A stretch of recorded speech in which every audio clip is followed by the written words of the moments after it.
Hello guys, welcome to another video in the series of coding. Today we are going to do a problem that is called combination sum. So let's try to understand this problem. You are given an array of integers and a sum b. Find all unique combinations in the array where the sum is equal to b. The same number will be chosen from array any number of times to make b.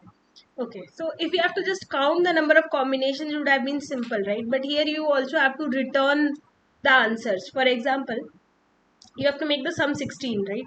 And you have four numbers. Now you can make 16 using all these ways, and you have to actually return all these ways.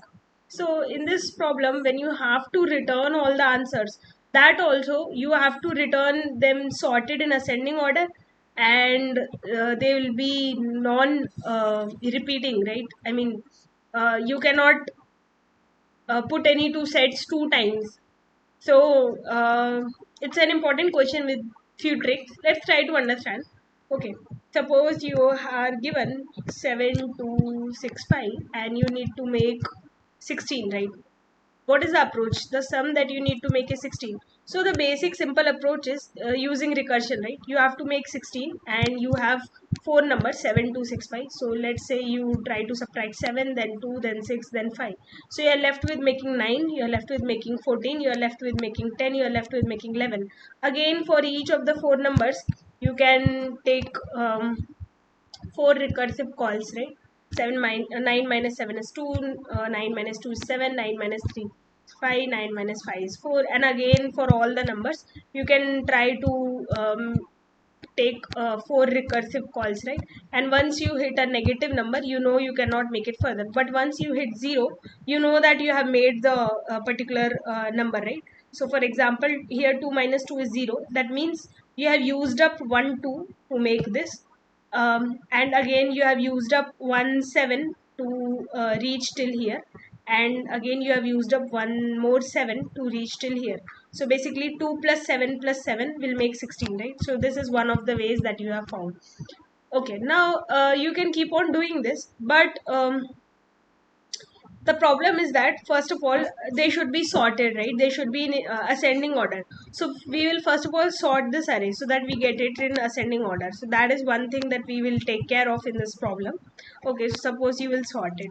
Now also you will remove any duplicates if there are. Okay, for example, if there was another 2 in this set, then what will happen is you will get one more answer, right? You will get one more answer, like for example you will get 277 as one of the sets, and then again you will get 277 as one of the sets, because one time you can use this two, one time you can use this two, but you have to return only one of the sets. So what we will do, so the trick for that is, so that we don't get an extra set, we will remove any such duplicates, right? So if this array has extra twos, we will just remove the array and make it simply 2 5 6 7. We will keep only the unique values. Okay, so keep only the unique values and we'll sort. But this doesn't solve the entire problem. Like the approach is fine, but there is one more problem. Okay, what is that problem? Let me try to show you. What is one important thing that we have to take care of in this question? In this question now, okay, let's take a very simple example to understand it. Suppose you have the numbers 1 and 2 and you want to make the sum 3. Okay, let's try to draw the complete recursion tree and see what we'll do. If we go by our approach, right, we will start with 3. Okay, so you'll start with 3, you will subtract 1, you will subtract 2, you are left with 2, you are left with 1. Okay, again you will try to subtract 1, then you will try to subtract 2. 2 minus 1 is 1, 2 minus 2 is 0. Okay, again you will try to subtract 1 and you will try to subtract 2. 1 minus 1 is 0, 1 minus 2 is minus 1. This call cannot proceed further. Okay, so you will stop at this call, but this call is a valid call. Okay, so one of the answers that you have found is here 1, and then another 1. Okay, and then another 1. So you know that 1 plus 1 plus 1 is equal to 3. This is fine. Okay, now let's proceed ahead. So these calls will return back, and you can come to this call, right? We can come and complete this further tree. So 1 minus 1 is 0, 1 minus 2 is minus 1, so this call won't proceed. So I have again found two more answers, right? One answer is this, 2 plus 1, right? 2 plus 1, so one answer is this, 2 plus 1 is 3. One more answer is this, 1 plus 2 is 3. Okay, 1 plus 2 is 3, because you were ending up at 0 in all these three places, so you have three answers, right? 2 plus 1, 1 plus 2, 1 plus 1 plus 1. But in this question, okay, you have to return only unique answers. So what is happening is 1 and 2 and 2 and 1, you are counting them again. You should not count them again. So this is the problem. How do you solve this problem? This is the important part of this question, right? You cannot simply draw out all the recursive calls and then reach a solution, because you will be reaching a case where you will return the answer 2 1, come up 1 2, both of the answers you will return, but you don't want to return both of the answers because the elements in both of them are same. Okay, so let's try to write out code for that and then see where we are facing the problem, and then we'll try to rectify it. Okay, so let's try to write the wrong code first and try to learn from it. Okay, so in this particular case, we have to return double vector of the answer. Okay, let's call it answer, and let me declare a recursive function that will do the work for me. Okay, and b is the sum that I want to make, and a is the vector that I have. So I have to pass a, I have to pass b. Okay, so one thing we realized is, first of all, we will have to sort. Okay, we will have to sort a dot begin to a dot end, because we want to return the answer in increasing order. This is simple, right? You can simply sort it, but you have to also eliminate any duplicate elements, because you don't want the same answers to get repeated, right? So how do you eliminate duplicate elements? So there can be a lot of ways to erase duplicates and sort a vector. So searching Stack Overflow gives a lot of ways. So there are easy ways also. I found this way to be the most easiest. Convert it to a set. If you don't have a problem with using extra space, you can just use this way. So take a set, take the elements of the vector and put them in a set, and then again put the elements of the set. So set will return unique elements, put them back in a vector, right? So in place of vector, we just have a is our vector. So I will just do that, and I will put a here. Okay, rest all remain same. So this is one of the easy ways. So if space complexity is not a problem, you can use this, right? Now we are calling a function. Okay, and this function is going to do our work and is going to return our answer.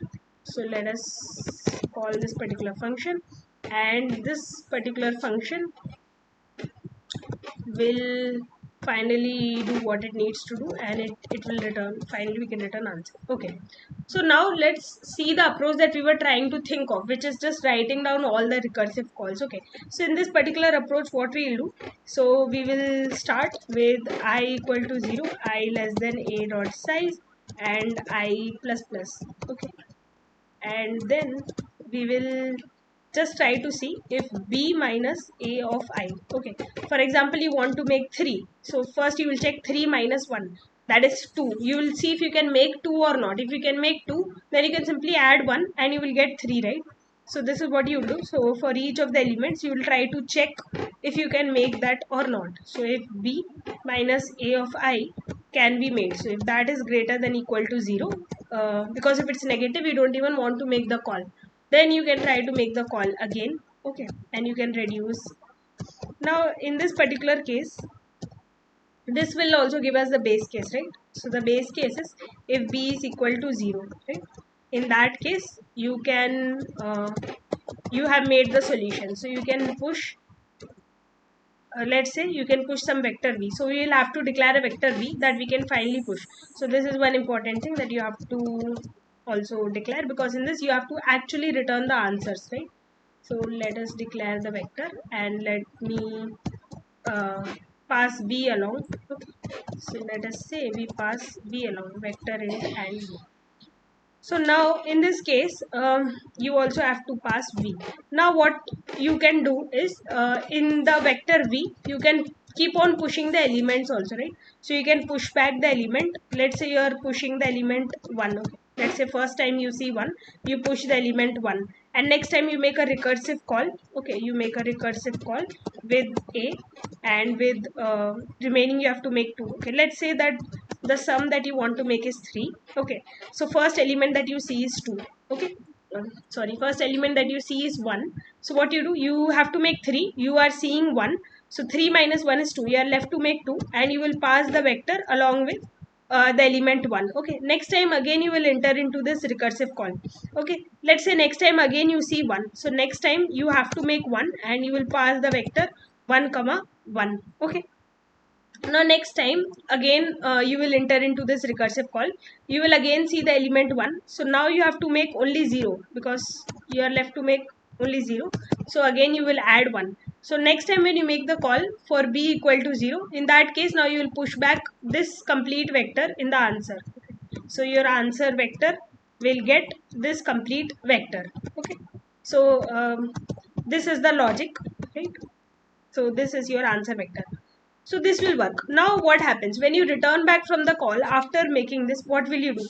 Once you return back from the call, you have to do backtracking, right? So wherever you put the 1, okay, you will try to do v dot pop back a of I. So you will remove this first one, you will remove this one, okay, and you still have to make 1, so you will sort of backtrack. Okay, so next time again when you are backtracking, you will again remove this 1 and you will be left with this. Okay, so next time when you see another element, you still have chance, right? For example, you see 2, so next time you can put back 2 in the set and you can make the call again, and next time in the answer you can add 1 comma 2. Okay, so this is the approach that we will be undertaking. But this approach has a problem, as we discussed, right? This will give us elements that are repeating, so we will see that. First of all, this is the simple most approach that we can think of. Now we will see what is the problem with this approach. Let me run and see if this is working. Okay, there is some compiler because I can simply give pop back, I need not write the element. So let's see. So C++, okay, so let me just make it void quickly and let us compile again and see. Okay, so this is the problem with the approach. Let me show it to you with a very simple example. Okay, this is the example. So we have elements 1 and 2 and we want to make 3. Okay, let's run and see what is the problem. So see, this is the problem. The expected output is just 1 and 2, but we are also getting 2 and 1 extra, right? Because again, when you are starting with the element 2, right, first you will get this set 1 comma 2, but when you are starting with the element 2, you will get 2 comma 1 also, and that also you will push back in the answer vector, right? So this is the problem. So how do we solve this problem? So the simple way to solve this problem is, right, instead of doing these recursive calls, we have to make 3, right? So now you have the elements 1 and 2. First use up the element 1 and then shift the index to the next element. Okay, so what we will do, we will, let's say we start with I equal to 0. Okay, and we, let's say, use up the element 1. Okay, so if you use up the element 1, then in that case you have to make the sum of 2. Okay? And in this case you also shift your index, right, so that you don't repeat it again. Okay, so in this particular case, next you will move to I equal to 1, and now you will eliminate, you will also take 2, next sum will become equal to 0. What is the advantage of this is, advantage of this is you will get your answer, like you will get 1 and 2. Okay, also when you are trying to look for the case with I equal to 1, right, when you are starting at the number 2 itself, in that case, when you move your I, you will just reach till the end. So you will never reach a case where you take 2 comma 1. You will never go back, right? You are never going back, you are only going forward. So in this approach you are only going forward, so you will never take 2 comma 1. This will never come in your set, you will only get 1 comma 2. So this is the advantage. So how do we solve the problem? Okay, so this is the way to solve the problem. Use an index and then keep moving that index forward. But if you just simply take an index and keep moving that index forward, you will never get the case 1 comma 1 comma 1. So for having this case also, you need to take this case also. So to take that case, you will start at the index and you will take the same index, right? You will not simply shift the index forward. You can take that particular index again, because you can take one infinite number of times, right?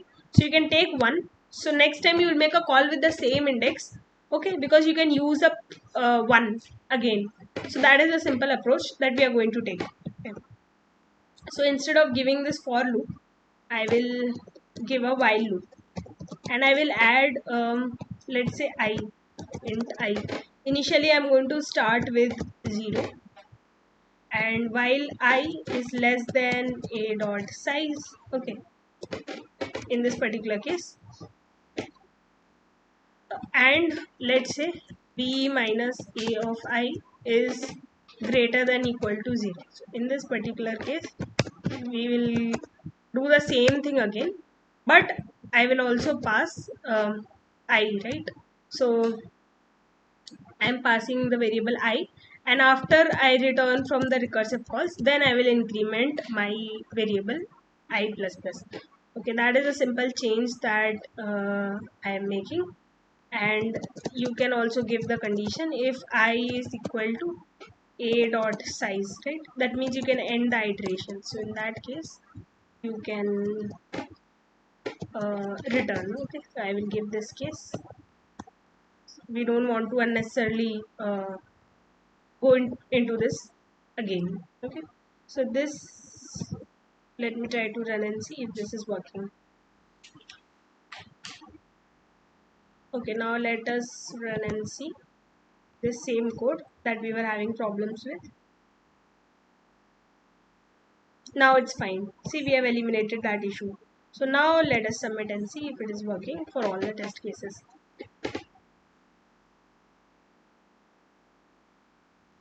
So it's working fine. That's it. Thank you for being patient and listening.